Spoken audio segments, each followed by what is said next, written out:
Hello everyone, welcome to Sohail sir classes. आप लोगों का हमारे चैनल पे स्वागत है और उम्मीद है कि आप लोग अच्छे होंगे। जैसा कि आज हम लोग एक नया वीडियो लेके आए हैं और हम लोग बिहार बोर्ड क्लास 10 का केमिस्ट्री का पहला चैप्टर का आज पहला चैप्टर शुरू करने जा रहे हैं। और पहला चैप्टर जो है रासायनिक अभिक्रिया एवं समीकरण, ठीक है। तो ये केमिस्ट्री का पहला चैप्टर 1 है। तो हम लोग जानेंगे कि ये रासायनिक अभिक्रिया क्या है और उसका समीकरण क्या है। तो रासायनिक अभिक्रिया से पहले हम लोगों को कुछ चीज़ों के बारे में, मतलब चेंजेस के बारे में जानना पड़ेगा। जैसे कि आप लोगों ने देखा है कि मतलब चावल से क्या बनता है, भात बन जाता है। और जैसे कच्चा फल पक जाता है, ये भी रासायनिक अभिक्रिया होता है। या फिर हम लोग किसी चीज़ को जलाते हैं तो वो क्या करता है, मतलब लकड़ी को जलाते हैं तो वो क्या बन जाता है, मतलब वो राख बन जाता है। तो वो रासायनिक अभिक्रिया है, ठीक है। तो इसी प्रकार, या फिर आपने देखा होगा कि हम लोग लोहे को जो है खुली हवा में छोड़ देते हैं तो वो उसमें जंग लग जाता है, ठीक है। या फिर दूध का खट्टा हो जाना, या फिर जो हम लोग सानल सब्जी है वो भी लंबे समय तक खुले हवा में छोड़ देते हैं तो क्या करता है, वो ऑक्सीजन से रिएक्शन करके वो क्या हो जाता है, खट्टा हो जाता है। तो ये हम लोग जो है ना प्रक्रिया बहुत सारे देखते हैं, बहुत सारी क्रिया देखते हैं, ठीक है। इसी को हम लोग रासायनिक अभिक्रिया कहेंगे। तो ये हम लोगों को समझने के लिए है। लेकिन क्या केमिस्ट्री में ऐसा हम लिखेंगे? ऐसा नहीं है। तो देखिए हम यहाँ पर उसका परिभाषा भी लिख दिए हैं, ठीक है। तो रासायनिक अभिक्रिया, तो वह रासायनिक अभिक्रिया जिसमें एक या एक से अधिक पदार्थ या तत्व या यौगिक बोल सकते हैं क्रिया कर एक नए गुण वाले पदार्थ का निर्माण करता है। जैसे यहाँ पर एग्जाम्पल में समझ सकते हैं, जैसे कार्बन है और यहाँ पर ऑक्सीजन है, ये दोनों क्रिया करने के बाद ये क्या बना, CO2 बना, ये कार्बन डाइऑक्साइड बना, ठीक है।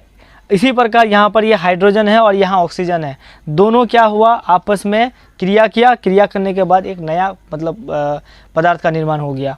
तो ये है रासायनिक अभिक्रिया, ठीक है। इसी प्रकार से और सारा एग्जाम्पल है जो हम लोग देखेंगे। और यहाँ पे एक चीज़ और बताते चले कि जो रासायनिक अभिक्रिया में जो पहले भाग लेते हैं ना, जो मतलब ये जो तीर आपको दिख रहा है, ये रासायनिक अभिक्रिया से पहले, ये रासायनिक अभिक्रिया से पहले जो पदार्थ या तत्व भाग लेते हैं उसको हम लोग क्या कहते हैं, अभिकारक कहते हैं। इसे कहते हैं अभिकारक, ठीक है। ये भी मतलब ऑब्जेक्टिव में पूछा जाता है कि रासायनिक अभिक्रिया के पहले जो तत्व यौगिक या भाग लेते हैं उसे क्या कहते हैं, तो उसे अभिकारक कहते हैं। यहाँ पे क होगा, ठीक है। और अभिकारक है ये रासायनिक अभिक्रिया में भाग लेने वाले पहले पदार्थ को अभिकारक। और रासायनिक अभिक्रिया के बाद जो नए पदार्थ बनता है, ठीक है, उसे उत्पाद या प्रतिफल कहते हैं। इसे क्या कहते हैं, उत्पाद या प्रतिफल कहते हैं, ठीक है। इसको भी हम लिखा देते हैं, दिक्कत लेने की ज़रूरत नहीं है। तो आई होप आपको ये रासायनिक अभिक्रिया समझ में आया होगा, ठीक है। तो आप जल्दी से जल्दी यहाँ पर एक स्क्रीनशॉट ले लीजिए। तो आई होप ये रासायनिक अभिक्रिया आप समझ चुके होंगे। जैसा कि मैंने आपको कहा था कि रासायनिक अभिक्रिया के पहले जो भाग लेते हैं उसे क्या कहते हैं, रासायनिक अभिक्रिया में जो भाग लेते हैं उसे क्या कहते हैं, अभिकारक कहते हैं। और रासायनिक अभिक्रिया के बाद जो नए पदार्थ बनते हैं उसे उत्पाद या प्रतिफल कहते हैं। एक बार फिर से हम समझा देते हैं। जैसे यहाँ पर क्या है, सी कार्बन प्लस ऑक्सीजन, ये क्या बन जाएगा, ये बन जाएगा CO2। क्या बन जाएगा, ये CO2। देखिए ये रासायनिक अभिक्रिया के पहले बन रहा है, ठीक है। तो इसको हम लोग कहते हैं अभिकारक, ठीक है। जो रासायनिक अभिक्रिया के पहले भाग लेता है उसे क्या कहते हैं, अभिकारक। और उसके बाद जो रासायनिक अभिक्रिया के बाद एक नया पदार्थ बनता है उसे कहते हैं उत्पाद या प्रतिफल कहते हैं। ये ऑब्जेक्टिव बनता है, आपको पूछ देगा कि रासायनिक अभिक्रिया के पूर्ण या पहले जो पदार्थ या यौगिक या तत्व भाग लेते हैं उसे क्या कहते हैं, तो उसे अभिकारक कहते हैं। रासायनिक अभिक्रिया के बाद जो नए पदार्थ बनता है उस अभिक्रिया को क्या कहते हैं, तो उसको उत्पाद कहते हैं। तो आप यहाँ पर जो है दोनों का परिभाषा हम लिख दिए हैं। आप इस तरह से नोट करते चले, आपको कोई भी चीज़ की परेशानी या दिक्कत नहीं होनी चाहिए। अगर कोई भी परेशानी, अगर दिक्कत हो रही है आपको, तो आप वहाँ कमेंट बॉक्स में कमेंट कर सकते हैं कि सर हमें यहाँ प्रॉब्लम हो रही है, तो हम उसका सोल्यूशन देंगे। आई होप ये आपको समझ में आया होगा। जल्दी से आप इसका एक स्क्रीनशॉट ले लीजिए। तो मुझे उम्मीद है कि आप जो है अभिकारक और प्रतिफल समझ चुके होंगे। तो अब जो है रासायनिक अभिक्रिया के क्या गुण है, क्या विशेषता है, वो हम लोग पढ़ेंगे, ठीक है। तो रासायनिक अभिक्रिया के जो विशेषता, अभिलक्षण या गुण है वो टोटल 5 है, ठीक है। जो पहला इस तरह से आपको लिखा हुआ है, गैस की उत्पत्ति, ठीक है। गैस की उत्पत्ति का मतलब क्या है, जब हम जिंक को हाइड्रोक्लोरिक अम्ल के साथ अभिक्रिया करा देंगे, ठीक है, तो वो क्या हो जाएगा, मतलब सल्फ्यूरिक अम्ल और हाइड्रोजन, मतलब हाइड्रोजन क्या है, एक गैस है, तो ये क्या होगा, जब जिंक को हाइड्रोक्लोरिक अम्ल के साथ हम अभिक्रिया करा देंगे तो उसमें क्या, मतलब हाइड्रोजन गैस निकलेगा, ठीक है। तो इस प्रकार से रासायनिक अभिक्रिया जो गुण है उसमें गैस भी निकलता है। उसके बाद अवक्षेप का बनना, ये अवक्षेप जो है हम लोग अवक्षेपन अभिक्रिया इसको बाद में पढ़ेंगे, ये पूरी प्रक्रिया, ये क्रिया है, इसके बारे में बाद में समझेंगे ये डिटेल से, ठीक है। रंग में परिवर्तन का मतलब क्या है, देखिए ये रंग क्या है, रंग में परिवर्तन का मतलब होता है, जब साइट्रिक अम्ल जो होता है ना, साइट्रिक अम्ल और बैगनी रंग का पोटेशियम परमैंगनेट है ना, विलयन के बीच रासायनिक अभिक्रिया में रंग का परिवर्तन बैगनी से क्या हो जाता है, रंगहीन द्वारा वो क्या हो जाता है, अभिलक्षित हो जाता है, ठीक है। इस प्रकार से रंग में क्या हो जाता है, परिवर्तन हो जाता है। और इसी प्रकार से ताप में परिवर्तन, चौथा जो है ताप में परिवर्तन। देखिए कोई भी अगर अभिक्रिया होगा तो या तो हमको ताप देना पड़ेगा या तो फिर उससे ताप निकलेगा, दो चीज़ होगा, ठीक है। तो उसमें हम लोग पढ़ेंगे कि ताप जिसको हम लोग, जिससे ताप निकले उसको क्या कहेंगे, जिसमें ताप को देना पड़े उसमें आगे पढ़ेंगे उष्माक्षेपी, उष्माशोषी, ठीक है, इसके बाद पढ़ेंगे, ठीक है। तो इसी प्रकार से अवस्था में परिवर्तन, ठीक है, अवस्था में परिवर्तन का मतलब क्या है, मोमबत्ती जो है, मोमबत्ती के मोम की दहन अभिक्रिया ठोस से द्रव और गैस अवस्था में परिवर्तन हो जाता है। जिस तरह से मोमबत्ती जो है ना, मोमबत्ती क्या रहता है, मोमबत्ती को हम जलाते हैं, मोमबत्ती ठोस रहता है और वो मोमबत्ती जलने के बाद उससे एक द्रव टाइप का निकलता है, तो वो क्या होता है, मोमबत्ती क्या होता है, ठोस से वो द्रव में परिवर्तन हो जाता है, ठीक है। इस प्रकार से वो क्या होता है कि अवस्था में भी परिवर्तन होता है, रासायनिक अभिक्रिया में अवस्था में परिवर्तन होता है, ठीक है। तो आई होप ये अब आप समझ चुके होंगे कि रासायनिक अभिक्रिया जो को मतलब का जो गुण है टोटल 5 है, ठीक है। क्या क्या है उसमें, गैस की उत्पत्ति, यानी उसमें गैस भी उत्पन्न होता है, उसमें अवक्षेप का बनना, अवक्षेप भी बनता है उसमें, और रंग में परिवर्तन, रंग का भी बदलाव होता है, और इसी प्रकार से ताप में भी परिवर्तन होता है और अवस्था में परिवर्तन होता है, ठीक है। तो ये टोटल 5 अभिलक्षण या विशेषता भी बोल सकते हैं इसको, टोटल 5 है, एग्जाम में पूछे भी जाते हैं, बहुत इंपॉर्टेंट है, ठीक है। आई होप ये समझ चुके होंगे, तो जल्दी से जल्दी इसका स्क्रीनशॉट ले लें। तो आई होप आपको ये समझ में आया होगा, ठीक है। तो जो रासायनिक अभिक्रिया के जो विशेषता गुण थे वो हम लोगों ने पढ़ा, और उसके बाद हम लोग रासायनिक अभिक्रिया में तो जान गए, तो उसके बाद जानेंगे कि रासायनिक समीकरण है क्या, ठीक है। तो रासायनिक समीकरण क्या है कि जब किसी रासायनिक अभिक्रिया में अभिकारक और उत्पाद की जगह रासायनिक सूत्रों का इस्तेमाल किया जाता है, ठीक है, मतलब उसको इस्तेमाल किया जाता है या लिखा जाता है, ऐसे भी बोल सकते हैं, ठीक है। जैसे यहाँ पर एग्जांपल में समझ सकते हैं, जैसे यहाँ पर मैंने लिखा है हाइड्रोजन प्लस ऑक्सीजन, ये दोनों आपस में मिला क्या बना, पानी बना, ठीक है। अब हम ये ना लिखे उनके क्या लिख रहे हैं, मतलब उनके सूत्रों को लिख रहे हैं, रासायनिक सूत्रों को लिख रहे हैं, ठीक है। मतलब हम लोग रासायनिक अभिक्रिया मतलब अभिक्रिया के जगह हम क्या लिख रहे हैं, उनके सूत्रों को लिख रहे हैं, है ना। उनका परमाणु भी दिया हुआ है, ठीक है, और तत्व भी है, परमाणु भी है, तो जब हम उसका इस्तेमाल करेंगे तो रासायनिक अभिक्रिया में अभिकारक और उत्पाद में हम क्या करेंगे, अभिक्रिया मतलब रासायनिक अभिक्रिया के जगह पर हम लोग क्या करेंगे, उनके सूत्रों का इस्तेमाल करेंगे, ठीक है, इनको सूत्रों का इस्तेमाल करेंगे। ये है टोटल, ये टोटल को क्या बोलेंगे, रासायनिक समीकरण बोलेंगे, ठीक है। तो ये आपको समझ में आया होगा, तो जल्दी से जल्दी आप इसका एक स्क्रीनशॉट ले लीजिए। तो आई होप ये समझ चुके होंगे, ठीक है। तो अब हम लोग जो नेक्स्ट पढ़ते हैं, रासायनिक समीकरण हम लोग समझ चुके हैं, अब हम लोग जो नेक्स्ट पढ़ेंगे रासायनिक समीकरण। खाली समीकरण जो होता है वो कितने प्रकार के होते हैं, ठीक है। समीकरण जो होता है वो 2 प्रकार से होते हैं, ठीक है। एक होता है संतुलित रासायनिक समीकरण और दूसरा होता है असंतुलित रासायनिक समीकरण, ठीक है। इसमें से हमने संतुलित रासायनिक समीकरण के बारे में समझा दिया है कि वह रासायनिक अभिक्रिया जिसमें अभिकारक और उत्पाद के तत्वों की परमाणु संख्या बराबर हो, ठीक है।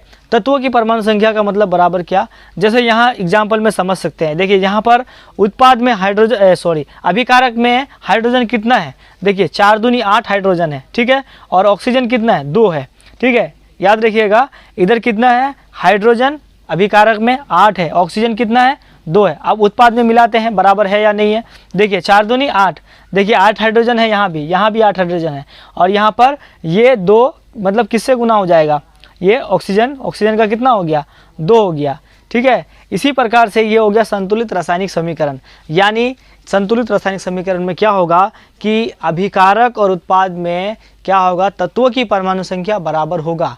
अगर यहाँ इधर 8 हाइड्रोजन है तो अभिकारक में 8 हाइड्रोजन है तो उत्पाद में भी 8 हाइड्रोजन होगा। अगर अभिकारक में 2 ऑक्सीजन है तो उत्पाद में भी 2 ऑक्सीजन होगा। ठीक है, तो याद रखिएगा, और भी एग्जाम्पल कर सकते हैं। ठीक है, यहाँ पर जगह नहीं है तो हम लोग जो है इसके बारे में फिर आगे जानेंगे कि कौन सा संतुलित है कौन सा असंतुलित है। ठीक है, इसमें से जो हमने आपको जैसे में लिखाया होगा वो बैलेंस किया नहीं है। ठीक है, तो यहाँ पर इस तरह से बैलेंस किया हुआ है। उसके बाद हम लोग बैलेंस करना भी सीखेंगे कि किस तरह से हम लोग उसको मतलब जो है तत्वों की परमाणु संख्या बराबर करेंगे। ठीक है, तो ये संतुलित रासायनिक आपने समझ चुका है। अब जल्दी से जल्दी एक स्क्रीनशॉट ले लीजिए। तो आपने संतुलित रासायनिक को समझ लिया है कि संतुलित रासायनिक समीकरण में क्या होगा, अभिकारक और उत्पाद में परमाणु संख्या बराबर होगा। तो जब परमाणु संख्या बराबर होगा तो हम लोग उसको क्या बोलेंगे, संतुलित रासायनिक समीकरण बोलेंगे। ठीक है, इसी प्रकार से दूसरा जो है असंतुलित रासायनिक समीकरण क्या है, तो उसमें क्या होगा, जस्ट उसका उल्टा कर दीजिए। रासायनिक समीकरण में जो संतुलित रासायनिक समीकरण में क्या था, उसमें तत्वों की परमाणु संख्या बराबर था और इसका उल्टा कर दीजिए। इसमें क्या हो जाएगा, अभिकारक और उत्पाद में तत्वों की परमाणु संख्या क्या होगा, अलग अलग होगा।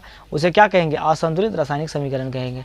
जिस तरह से यहाँ पर हमने लिख दिया है, वह रासायनिक अभिक्रिया जिसमें अभिकारक और उत्पाद की परमाणु संख्या अलग अलग होती है। ठीक है, बिल्कुल आसान भाषा में लिखा दिया, बिल्कुल समझ सकते हैं। जिस तरह से यहाँ देख सकते हैं, यहाँ देखिए हाइड्रोजन कितना है, इधर अभिकारक में 2 है, इधर कितना है, 2 है। चलो ठीक है, ऑक्सीजन यहाँ कितना है, 2 है, लेकिन इधर कितना है, इधर 1 है। ये मत समझ लीजिएगा कि यहाँ पर ऑक्सीजन 2 है, नहीं, ऑक्सीजन ये हाइड्रोजन के लिए 2 है, ऑक्सीजन के लिए 1 है। तो इसका मतलब क्या है कि ये असंतुलित हो गया। तो हम लोग असंतुलित करेंगे। ठीक है, तो हम लोग वैसे जो असंतुलित रहता है, संतुलित करने का बहुत सारा नियम है, लेकिन हम लोग जो 10th क्लास में पढ़ेंगे परमाणु का अनस्वरता का नियम, ठीक है, पदार्थ का अनस्वरता का नियम से हम लोग जो है उसको असंतुलित वाला को संतुलित करेंगे। ठीक है, तो आई होप ये आप समझ चुके होंगे। तो जल्दी से जल्दी इसका एक स्क्रीनशॉट ले लीजिए। तो अब हम लोग जो है असंतुलित को संतुलित करने के लिए सीखेंगे। ठीक है, तो किसके अनुमान विधि से हम लोग सीखेंगे, तो हम लोग जो है असंतुलित को संतुलित करना सीखेंगे तो अनुमान विधि से हम लोग सीखेंगे। ठीक है, अनुमान विधि से हम लोग संतुलित करने के लिए सीखेंगे। देखिए इस तरह से, यहाँ नाइट्रोजन अभिकारक में पहले लिख लीजिए, ये नाइट्रोजन है और क्या है, इधर तत्वों का नाम लिख रहा है, ये हाइड्रोजन है। तो यहाँ नाइट्रोजन कितना है, 2 है, और हाइड्रोजन कितना है, 2 है। ये हो गया अभिकारक में। अब इसी तरह से उत्पाद में देखिए, उत्पाद में नाइट्रोजन कितना है, उत्पाद में नाइट्रोजन 1 है और हाइड्रोजन कितना है, हाइड्रोजन है 3। ठीक है, तो हम लोग यहाँ पर किसके नियम से सीख रहे हैं, मतलब अनुमान विधि से सीख रहे हैं। ठीक है, तो अब यहाँ देखिए अभिकारक में नाइट्रोजन कितना है, 2 है, और उत्पाद में कितना है, 1 है। ठीक है, तो देखिए यहाँ 2 है परमाणु संख्या और इधर कितना है, 1 है, तो अलग हो गया। अब यहाँ देखिए हाइड्रोजन कितना है, यहाँ पर 2 है और यहाँ पर हाइड्रोजन कितना है, 3 है। तो अब हम क्या करेंगे, यदि या तो हम क्या करेंगे, ये 2 को या नाइट्रोजन जो है, नाइट्रोजन को 2 रहने देंगे, या तो इसको 2 बनाएंगे, या तो फिर इसको 1 रहने देंगे, इसको 1 बनाएंगे। ठीक है, तो अगर हम इसको 1 बनाएंगे तो हम क्या करेंगे, इसको 1/2 से गुना कर देंगे, 2 कट जाएगा तो 1 हो जाएगा। तो इधर भी नाइट्रोजन 1 हो जाएगा, इधर भी नाइट्रोजन 1 हो जाएगा। एक तो ये नियम है। दूसरा क्या है कि इसको हम सबसे अच्छा 2 से गुना करते हैं तो क्या हो जाएगा, 2 हो जाएगा। तो हम जिधर भीड़ वाला रहेगा, ये कोई नियम नहीं है, एक आइडिया है कि जिधर होच पोच ज़्यादा रहेगा, ठीक है, उसको पहले हम लोग संतुलित करेंगे। ठीक है, तो यहाँ देखिए यहाँ होच पोच ज़्यादा है, तो अगर हम यहाँ 2 करेंगे, जैसे यहाँ नाइट्रोजन 2 है, यहाँ 2 करेंगे, तो देखिए नाइट्रोजन तो 2 हो गया लेकिन हाइड्रोजन 6 हो गया। ये तो उल्टा हो गया। आप देखिए अभिकारक में क्या, हाइड्रोजन 2 है और इधर कितना हो गया, 3 दूनी 6 हो गया।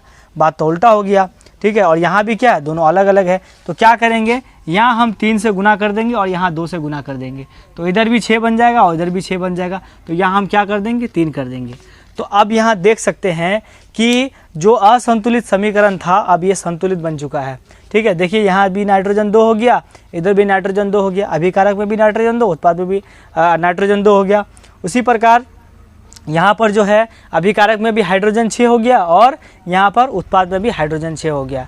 इसी प्रकार जो है आपको जो बुक है भारती भवन है या फिर आलोक है या एनसीईआरटी बुक होगी आपके पास, तो उसमें आपको एग्जाम्पल दिया हुआ है, आप वहाँ अनुमान विधि से बना सकते हैं, इस प्रकार बना सकते हैं। ठीक है, तो कैसे बनाएंगे, जिधर होच पोच ज़्यादा रहेगा पहले जो तत्व है उसको लिख लेंगे, जो भी दिया हुआ रहेगा परमाणु संख्या, उसके बाद बराबर करेंगे दोनों तरफ। इस तरह से हम लोग अनुमान विधि से कर सकते हैं। ठीक है, तो ये आप जो है ये जल्दी से जल्दी स्क्रीनशॉट ले लीजिए। और ये हमारा जो है, तो अब हम लोग जो है नेक्स्ट एग्जाम्पल देख रहे हैं संतुलित करने के लिए जो असंतुलित रासायनिक समीकरण है, जो नेक्स्ट एग्जाम्पल है वो भी कर लेते हैं। ठीक है, इसमें आपको ज़्यादा समझ में आएगा। ठीक है, तो यहाँ पर देखिए, यहाँ सोडियम है और उसको ऑक्सीजन के साथ अभिक्रिया करा रहे हैं, तो क्या बना रहा है, सोडियम ऑक्साइड बना रहा है। ठीक है, तो अब यहाँ देखिए इसको अभिकारक जो संतुलित कैसे करेंगे, तो पहले जो तत्व है ना उसको लिख लीजिए, जो अभिकारक वाला है उसको भी लिखिए, जो उत्पाद वाला है उसको भी लिखिए। तो सोडियम है, सोडियम यहाँ कितना है, 1 पीस है। ऑक्सीजन कितना है यहाँ पर 2 पीस है, ये लिख दिए अभिकारक में। इसी प्रकार उत्पाद में जो सोडियम है कितना पीस है, वो 2 पीस है, और ऑक्सीजन कितना है, वो 1 पीस है। ठीक है, अब यहाँ देखिए मैंने क्या बोला था, जिधर घोच पोच रहेगा, ठीक है, तो उधर हम लोग क्या करेंगे, उसको पहले हम उसको मतलब जो है संतुलित करेंगे। तो यहाँ देखिए, यहाँ सोडियम अभिकारक में कितना 1 है और उत्पाद में कितना है, 2 है। ठीक है, तो इसका बराबर करने के लिए हम क्या करेंगे, अगर मान लीजिए यहाँ हम 2 से गुना कर रहे हैं, ठीक है, 2 से गुना कर रहे हैं इसका बराबर करने के लिए उत्पाद का, तो यहाँ तो 2 हो जाएगा। ठीक है, 2 तो हो जाएगा, लेकिन यहाँ क्या हो जाएगा, यहाँ नाइट्रोजन कितना हो जाएगा, यहाँ हो जाएगा 4 नाइट्रोजन हो जाएगा। ठीक है, तो अब हम क्या करेंगे, तो यहाँ अगर मान लीजिए 2 बैठा दिए हम, ठीक है, यहाँ देखिए जैसे यहाँ 2 हो गया, 2 दूनी 4 नाइट्रोजन हो गया, तो यहाँ तो 2 ऑलरेडी है ना, 2 ऑलरेडी है। तो यहाँ पर अब यहाँ देखिए, यहाँ नाइट्रोजन 2 बैठा है तो 4 हो गया, क्यों, इसका बराबर करने के लिए, यहाँ बैठा है तो 4 हो गया। अब यहाँ तो सिर्फ 1 है। ठीक है, तो अब यहाँ पर क्या करेंगे, फिर 2 से गुना कर देंगे, तो 2 से गुना करेंगे तो कितना हो जाएगा, 4। तो यहाँ देखिए, यहाँ 4 नाइट्रोजन हो गया और इधर भी 4 नाइट्रोजन हो गया। अब यहाँ देखिए, हाँ देखिए यहाँ पर इसी तरह से ऑक्सीजन का किए तो 2 बराबर हो गया। तो ऑक्सीजन का अगर बराबर करेंगे पहले, तो यहाँ देखिए, यहाँ बढ़िया से समझिए, देखिए यहाँ नाइट्रोजन कितना था, 1 था। ठीक है, और इधर कितना था, 2 था। ठीक है, और उसके बाद ऑक्सीजन अभिकारक में कितना था, 2 था, और उत्पाद में ऑक्सीजन कितना था, 1 था। तो अगर ऑक्सीजन को हम 2 करेंगे, इसका बराबर करेंगे, तो हमको 2 से गुना करना पड़ेगा। ठीक है, तो 2 से गुना किए तो 2 हम जो यहाँ बैठा है तो नाइट्रोजन 4 हो गया। ठीक है, तो नाइट्रोजन जो 4 हो गया, तो अब यहाँ क्या करेंगे, तो अब यहाँ पर हम ये जो 4 है, सॉरी यहाँ पर 1 है, 1 को हम डायरेक्ट 4 से गुना कर देंगे तो क्या हो जाएगा, 4 हो जाएगा।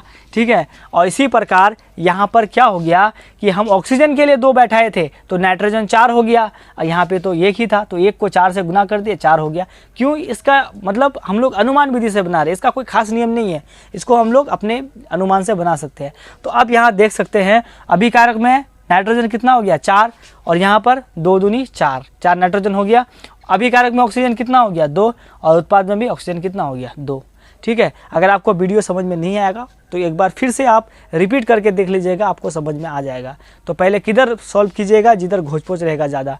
ठीक है, तो इधर था घोच पोच, तो उसको पहले, इसका कोई नियम नहीं है, फिर भी ये एक अनुमान है, अनुमान से हम लोग इसको सॉल्व करते हैं। ठीक है, आई होप आपको ये समझ में आया होगा। तो जल्दी से जल्दी से इसका एक स्क्रीनशॉट ले लीजिए।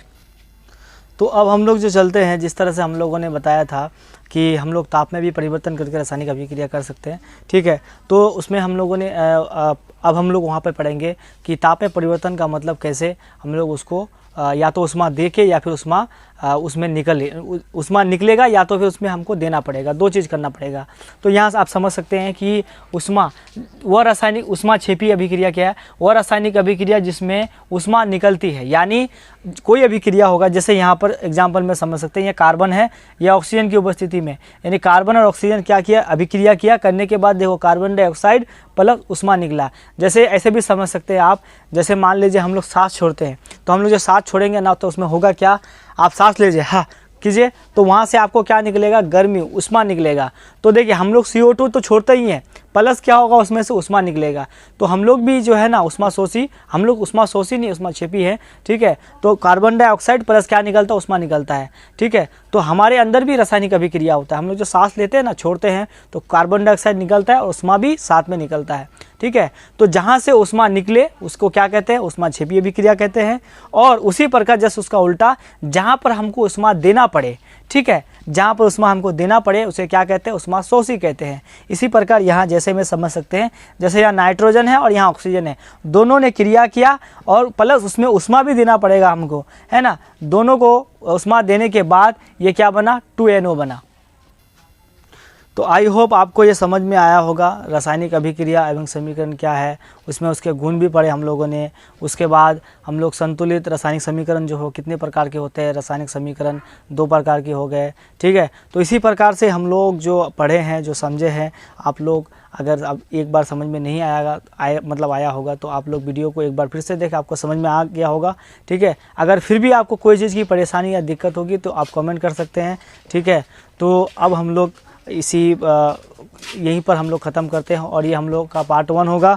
इसी प्रकार हम लोग पार्ट 2 कोशिश करेंगे। पार्ट 2 अगर पार्ट 2 में नहीं हुआ तो पार्ट 3 में इसको हम लोग वीडियो बना के आपको इस चैनल पे दे देंगे। अगर आपको वीडियो अच्छा लगा होगा तो हमारे चैनल को सब्सक्राइब करें, लाइक करें, शेयर करें और यहीं तक हम लोग मिलते हैं नेक्स्ट दिन। Take care, bye bye.